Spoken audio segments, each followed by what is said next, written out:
Take a break from your busy schedule and join Harold Sala for Guidelines, a 5-minute commentary on living.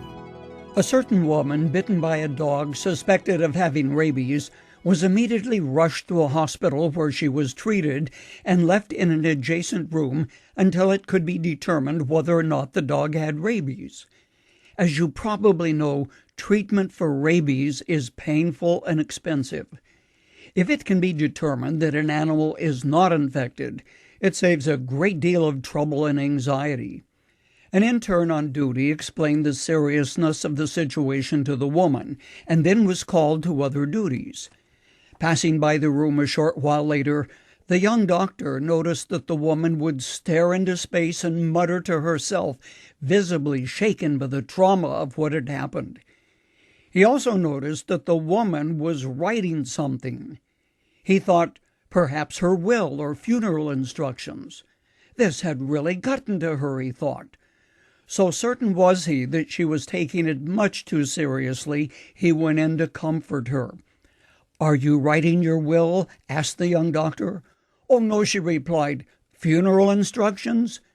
Again she shook her head negatively.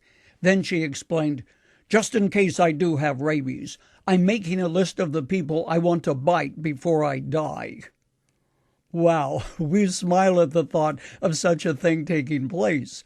But daily people poison their systems with hatred and revenge. It makes what I've just mentioned more like a childish prank. I'm thinking of a friend of Guidelines who wrote recently and poured out her heart. She told how her name had been maligned, how her marriage had fallen apart.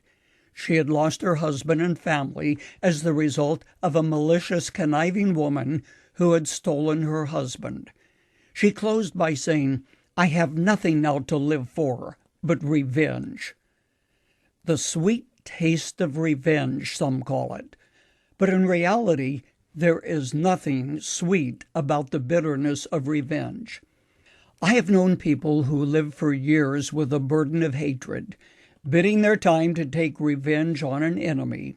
Surprisingly, Christians are not immune from the desire for revenge, too. To harbor bitterness and hatred towards an individual who has wronged you is only natural. To forgive is supernatural. Twice in the New Testament, God cried out, "Vengeance is mine, I will repay, says the Lord."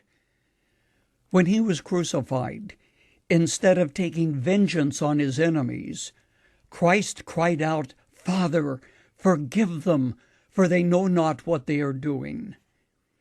If ever a man had the right to seek vengeance, it would have been Joseph, whose brothers sold him into slavery because they were jealous of the love of his father.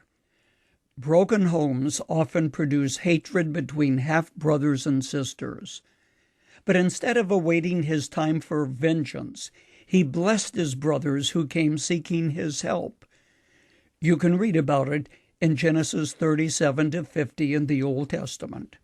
Joseph explained why he refused the path of vengeance, saying, "But as for you, you thought evil against me, but God meant it for good." What's wrong with vengeance? First, God says, because of our own failures and frailties, we have no right to vengeance. He'll settle the score. Secondly, it stunts your growth spiritually. And third, it poisons you physically. When you become filled with bitterness, you are the real loser. Think about it.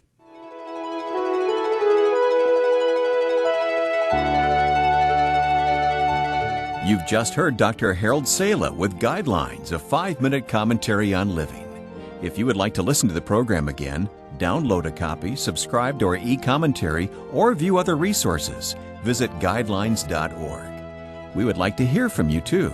You can email us at info@guidelines.org. That's info@guidelines.org. Thanks for listening, and we invite you to join us again for the next edition of Guidelines.